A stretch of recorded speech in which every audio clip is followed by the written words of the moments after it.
Say, this wouldn't happen to be your ship, would it? Because you sure walked in it like it was your ship.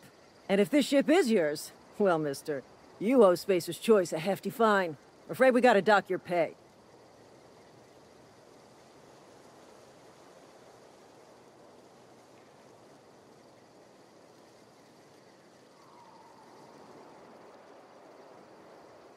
Oh, by the law. I'm so sorry. I had no idea we had an inspector coming. If you'd like to speak with my manager, I report to Constable Reyes in Edgewater. Edgewater's not too far. Just follow the road east of here, over past the cemetery. Now, if you'll excuse me, I need to inspect the crime scene before I make my report.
Whoa, hey, where'd you come from?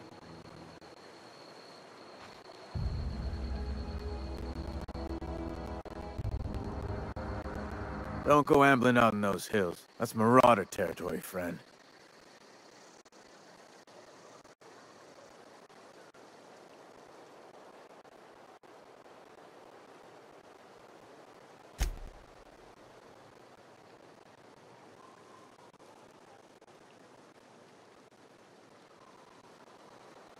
Your pod? What are you on about? You take a bruise to the cranium? Ain't safe out here. You'd best head into town. Avail yourself of Edgewater's high walls. And low prices.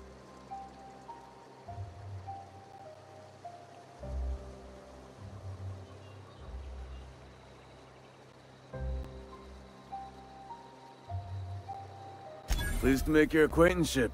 I'd shake your hand, but I've been hauling corpses. You don't want none of that on you. Name's Silas. Junior in humor for the town of Edgewater. We're all part of the Spacer's Choice family.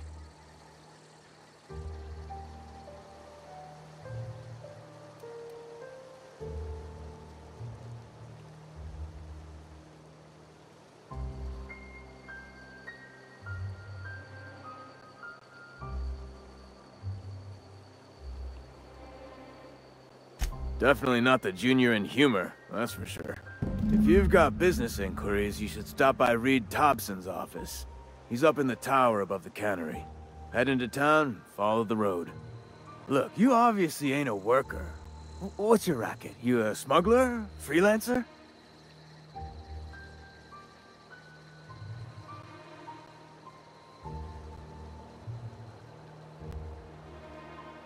Edgewater is a company town, board-owned and operated.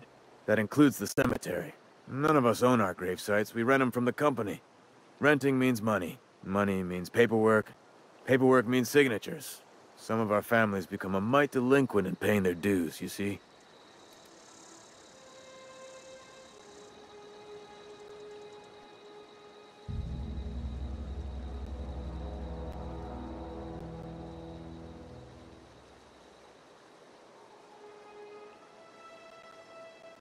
4 workers still haven't paid up.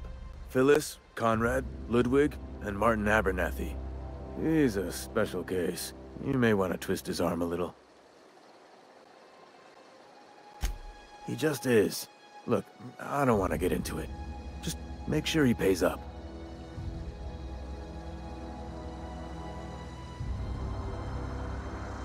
Conrad's got a barbershop in town.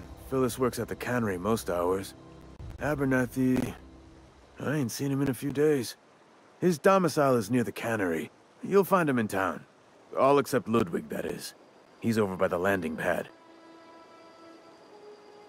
Yeah?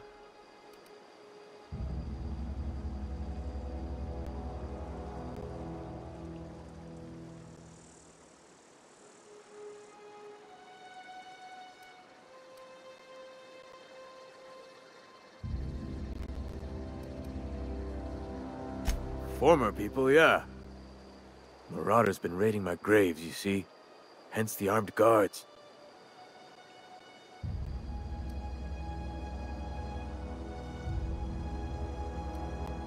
Well, if you're gonna go headhunting, talk to Constable Reyes back in town.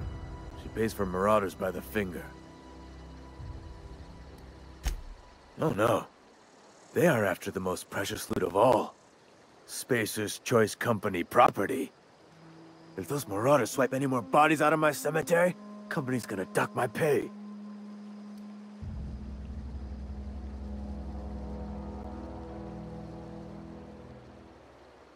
You could look at it that way, I suppose. You could look at us and say, those Edgewater saps lost near every soul to plague. But you'd be wrong. We're survivors. Loyal company folk, brave in the wilds. Hang on, I'm doing some math in my head. 20, 30, carry the 1... all my life? Work's been real good to me. Fresh air, exercise. Only problem is the paperwork. Can't get anybody to pay their gravesite fees.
Monkey, Argo?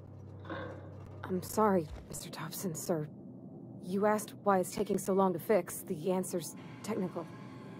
Don't apologize. Just try using small words for me. The cans bust open in the oven because she's set to cook saltuna, which isn't what we've got. Mr. Thompson? I think there's someone here to see you. Focus, Miss Holcomb. You and I are still talking. Let's start over. Walk me through the process. Show me where it's going awry. Well, sure. It's, mostly on account of what we're feeding into the mechanism. It puts food in cans. We have food, we have cans. Why won't it work like we need? She's expecting saltuna of a certain size. We're filling the cans with... well, not fish. Seems we've got a guest. Really now, Parvati, I do wish you'd spoken up. I do apologize. I was given no forewarning of your arrival, or I might have welcomed you at the gates myself.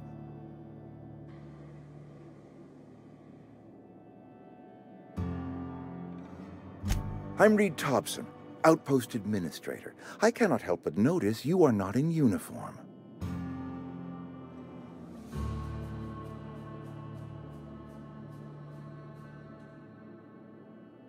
Shirt, pants, work boots, company-approved colors. The, honorable apparel of a loyal worker?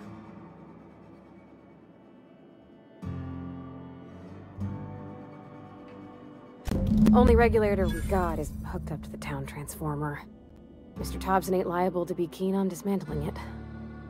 I beg your pardon. I am most emphatically not keen on any such thing. I can't let you have our power regulator. But I happen to know of another one. And I happen to know exactly how you may retrieve it without frying yourself in the process.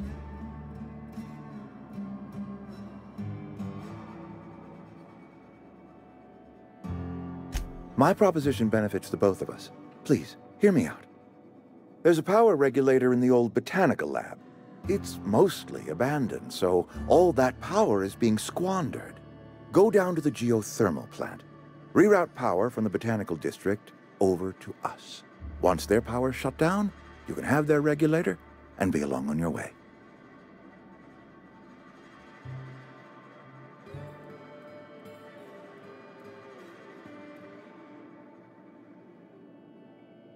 I was not entirely sure how to tell you this. The botanical labs are not legally inhabited, but there are people who live there.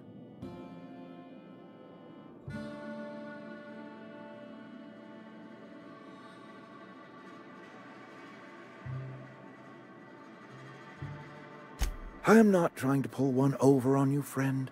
You were bound to run into them sooner or later. The people living in the botanical labs, they're deserters.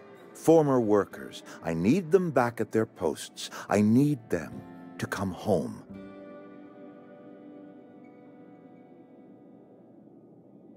My hope is that by cutting off their power, you will convince those deserters to come back to town. Before you go to the plant, I want you to stop by the botanical lab. Speak to their leader, Adelaide. Tell her the power's about to go, and that it's time her band of deserters came back to town.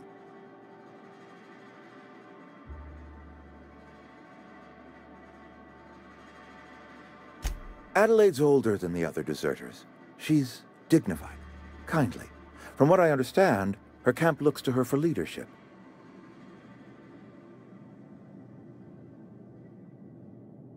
That reason was me. I asked too much and pushed too hard. But I am ready to make amends if they are willing to return to the fold. We belong to one community, the Spacer's Choice family. If we dissolve into factions, then we will all perish separately. Adelaide will understand that.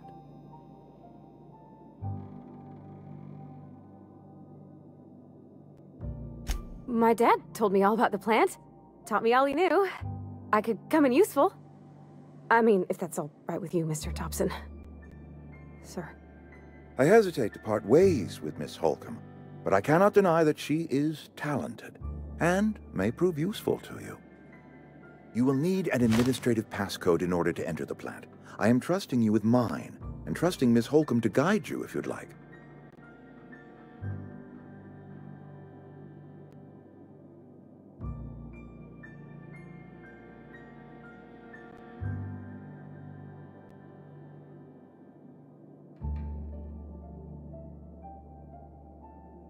Great!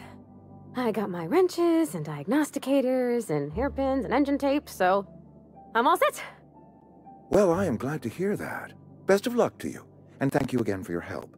It is a lot to ask of a stranger, I know.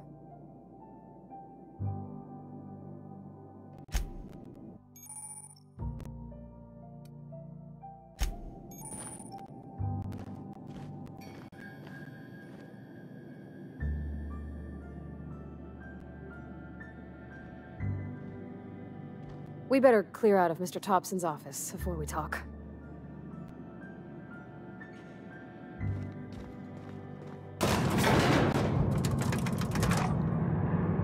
We better clear out of Mr. Thompson's office before we talk.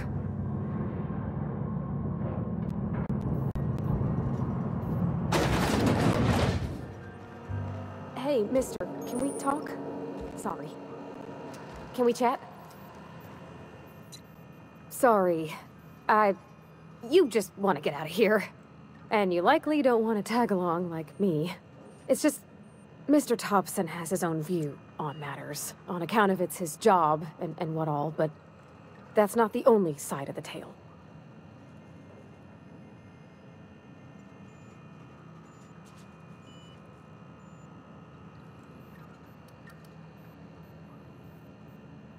Oh, he ain't a liar. He believes every word he says. It's just, he doesn't always get where other folk are talking from. To Mr. Thompson, a person's a gear. It does its job quiet-like. If it squeaks or stutters, it gets replaced. The deserters are decent folk. I knew some of them before they left.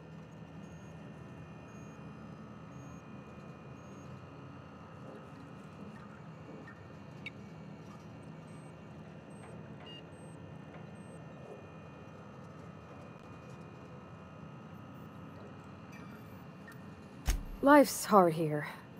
Especially for them that don't fit in so well. We're one big Spacer's Choice family, but every family's got the one the rest whisper about. Mr. Thompson's aiming to take away their power. They'll have no lights to see, nor heat to cook. They'll be at the mercy of marauders, or worse. I think you should talk to the town's vicar about it. Max, his name is.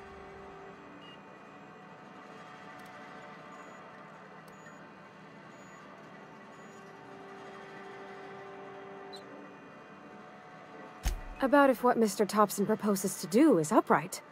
Leaving Miss McDevitt's folk to their fate. Their neighbors.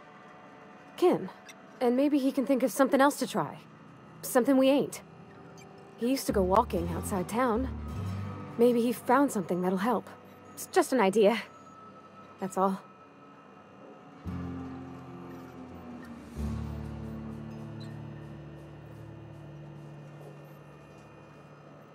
Thanks, mister. I just think when you gotta make a decision that'll hurt somebody, it's best to think on the right and wrong of it. That's what my dad used to say anyways.